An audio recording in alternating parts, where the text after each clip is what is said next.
කොල්ලට ගොඩක් සල්ලි තියනවා වෙන්න පුළුවන්. තාත්තට හොඳ ජොබ් එකක් තියනවා වෙන්න පුළුවන්. එයාට ඒ ගෙදර යන්න වාහනයක් තියනවා වෙන්න පුළුවන්.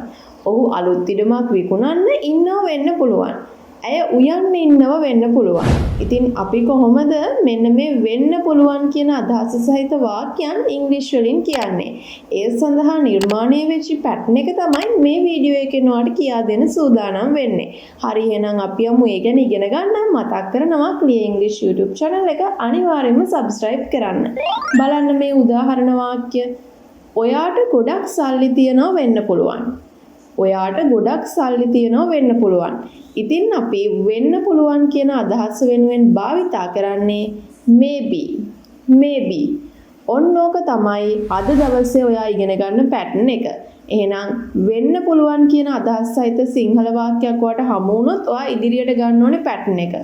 maybe less. ඊළඟට maybe ඔයාට ගොඩක් සල්ලි තියනවා. සාමාන්‍යයෙන් ඔයාට ගොඩක් සල්ලි තියනවා කියලා කියන්නේ කොහොමද? You have much money. You have much money. එහෙනම් maybe plus you have much money. එතකොට වාක්‍ය ක්‍රියේට් වෙනවා maybe you have much money. ඔයාට ගොඩක් සල්ලි තියනවා වෙන්න පුළුවන්. Maybe you have much money. ඔයාට ගොඩක් සල්ලි තියනවා වෙන්න පුළුවන්. ඔයාට ප්‍රශ්න තියනවා වෙන්න පුළුවන්. ඔයාට ප්‍රශ්න තියනවා වෙන්න පුළුවන්. එතකොට ඔයාට ප්‍රශ්න තියනවා කියලා අපි කොහොමද කියන්නේ? You have problems. You have problems. එතකොට වෙන්න පුළුවන් කියන අදහස තියෙන නිසා maybe කියන පැටර්න් එක එනවා ඉදිරියෙන්. Maybe you have problems. Maybe you have problems. ඔයාට ප්‍රශ්න තියනවා වෙන්න පුළුවන්. බලන්න මෙතනදී වෙන්න පුළුවන් කියන අදහස එනවා කියන්නෙම ඔයා අනිවාර්යෙන් පැටර්න් එක භාවිතා කරන්න ඕනේ maybe විදිහට. Maybe you have problems. ඔයාට ප්‍රශ්න තියනවා වෙන්න පුළුවන්. ඒ වගේ වාක්‍ය අපි නිතරම එදිනෙදා ජීවිතේදී කියවනවනේ නේද? හරි. අපි තවත් උදාහරණයක් බලමු. ඇය ගෙදර ඉන්නව වෙන්න පුළුවන්. ඇය ගෙදර ඉන්නව වෙන්න පුළුවන්. වෙන්න පුළුවන් නිසා maybe ඉදිරියෙන් එනවා. ඇය ගෙදර ඉන්නවා කොහොමද කියන්නේ? She is at home. She is at home. එහෙනම් maybe plus she is at home. ඇය ගෙදර ඉන්නව වෙන්න පුළුවන්. Maybe she is at home. Maybe she is at home. ඇය ගෙදර ඉන්නව වෙන්න පුළුවන්. Maybe. Next one. ඇය ඔෆිස් එකේ ඉන්නව වෙන්න පුළුවන්. ඇය ඔෆිස් එකේ ඉන්නව වෙන්න පුළුවන්. සමහර විට කෙනෙක් අහනවා කෙනෙක්ගේ නමක් කියලා දැක්කද? එතකොට අපි කියනවා ඇය ඔෆිස් එකේ ඉන්නව වෙන්න පුළුවන්. Maybe plus ඇය ඔෆිස් එකේ ඉන්නවා. කොහොමද කියන්නේ? She is in the office. She is in the office. වෙන්න පුළුවන් කියන අදහස් එනකොට maybe යොදනවා. එහෙනම් maybe she is in the office. Maybe she is in the office. ඇය ඔෆිස් එකේ ඉන්නව වෙන්න පුළුවන්. තවත් වාක්‍යයක් බලන්න. ඇයට boyfriend කෙනෙක් ඉන්නව වෙන්න පුළුවන්. ඇයට boyfriend කෙනෙක් ඉන්නව වෙන්න පුළුවන්. වෙන්න පුළුවන්. ඒ නිසා maybe කියන පැටර්න් එක ඉදිරියට එනවා. ඇයට boyfriend කෙනෙක් ඉන්නවා. කොහොමද කියන්නේ? She has a boyfriend. Maybe වෙන්න පුළුවන් කියන අදහස නියෝජනය කරනවා. She has a boyfriend.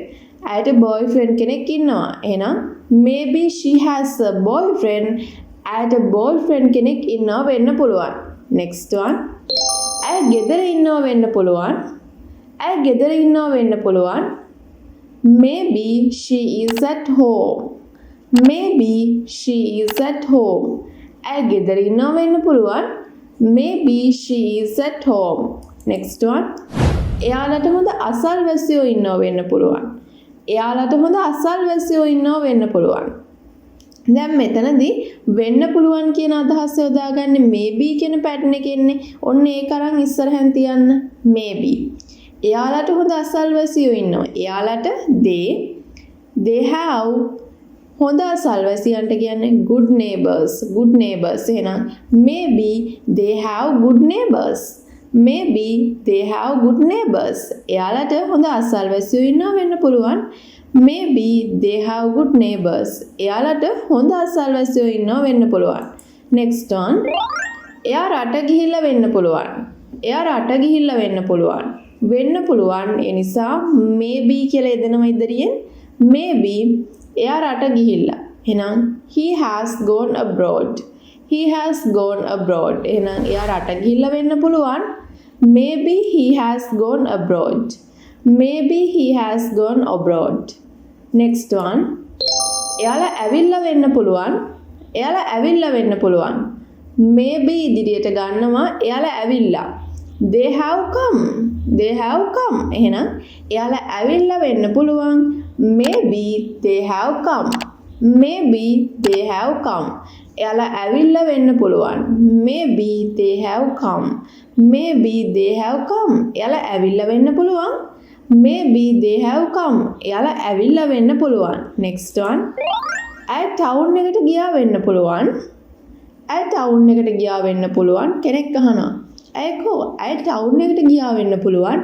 වෙන්න පුළුවන් නිසා maybe. ඇය ටවුන් එකට ගියා. කොහොමද කියන්නේ?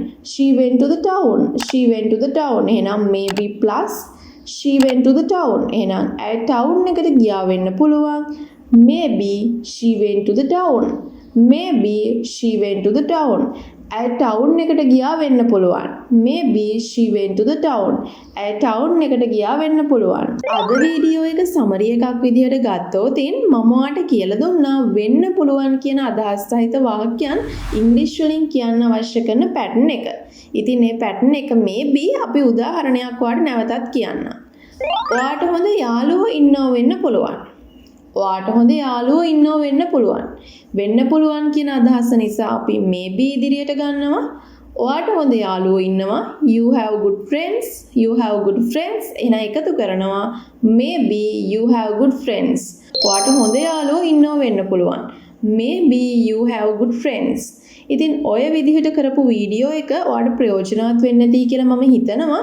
ඉතින් ඔයාලට වීඩියෝ එක ප්‍රයෝජනවත් වුණා නම් ඉහළින් දැක්වෙන ලයික් බටන් එක ප්‍රෙස් කරලා වීඩියෝ එකට ලයික් එකක් දාන්න කියලා ඔයාලට ආදරයෙන් මතක් කරනවා. ඉතින් ඔයා Clear English YouTube channel එකට අලුත් කෙනෙක් නම් channel එක subscribe කරලා notification all දාගන්න. එහෙම වුණොතින් තමයි අපි වීඩියෝ එකක් upload කරපු සැනින් ඔයාගේ mobile phone එකට අපේ videos ගෙන්න ගන්න පුළුවන් වෙන්නේ. ඉතින් ඔයාලට තව මතක් කිරීමක් තියෙනවා. තවමත් WhatsApp group එකට සහ FB page එකට එකතු වෙලා නැත්නම් description box එකේ link attach කරලා තියෙනවා. ඒ සඳහාත් එකතු වෙන්න ඔයාලට ගොඩක් වටිනවා ඒ දෙකම. මොකද කිව්වොත් අපි WhatsApp group එකේ මේ උගන්වන patterns වලට අදාළ dialogues ඒ වගේ දේවල් සාකච්ඡා කරනවා. ඉතින් FB page එකෙත් ඔයාලට ඉදිරියට ගොඩාක් ලොකු වැඩතොගයක් ගේන්න හිතාගෙන ඉන්නවා. ඒකත් එක්කත් එකතු වෙන්න කියලා ආදරයෙන් මතක් කරනවා. ඔයා අපේ playlist කරලා තියෙන videos නරඹපු නැති කෙනෙක් නම් අනිවාර්යෙන් මේ videos නරඹන්න. ඔයාගේ දැන් තියෙන තැනට වඩා English knowledge එක improve කරගන්න පුළුවන්. ඉතින් මම අද වීඩියෝ එකේදී ඔයාට එක වගේ sentences දෙකක් කියලා දුන්නා. ඉතින් වීඩියෝ එක end වෙනකම් බලපු කෙනෙක් නම් ඔයාගේ comment එකත් එක්ක තරු සලකුණ දාන්න. එතකොට මට හිතා ගන්න පුළුවන් ඔයා වීඩියෝ එක end වෙනකම් බලපු කෙනෙක් කියලා. ඉතින් ඔන්න ඔය දේවල් ටික තමයි ඔයාව දැනුවත් කරන්න තිබ්බේ.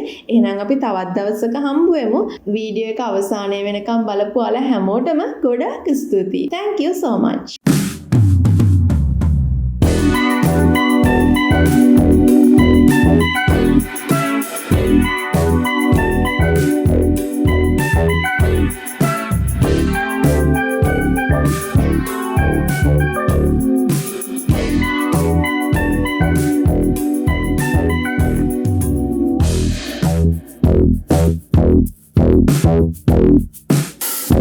Thank you.